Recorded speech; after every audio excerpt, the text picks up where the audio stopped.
আগামী শুক্রবার 18 এপ্রিল 2025 সমস্ত পীরজাদা ও পীর সাহেবগণ উজ্জ্বল পুকুর ধারে উপস্থিত থাকছেন। এক বিরাট প্রতিবাদ সভা হতে চলেছে কালা কানুন প্রত্যাহারের দাবিতে। আমরা ফুরফুরা দরবার শরীফ সমস্ত পীরজাদাদের তরফ থেকে আগামী শুক্রবার কেন্দ্র সরকারের কালা বিল প্রত্যাহারের দাবিতে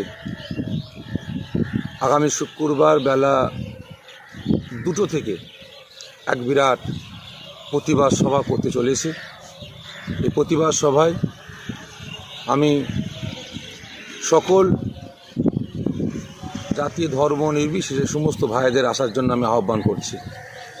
এ সভায় উপস্থিত থাকবেন ফুরফুরা দরবার শরীফের সমস্ত পীরজাদা ভাই সহ বিভিন্ন বুদ্ধিজীবীগণেরা থাকবেন। এ সভায় প্রত্যেককে কাঁধে কাঁধ হাতে হাত মিলিয়ে আসার জন্য আহ্বান করছি এবং এখান থেকে আমাদের শপথ নিতে হবে যে আমরা এই কেন্দ্রীয় সরকারের কালা বিল আমরা প্রত্যাহার করিয়ে আমরা ছাড়ব ইনশাআল্লাহ।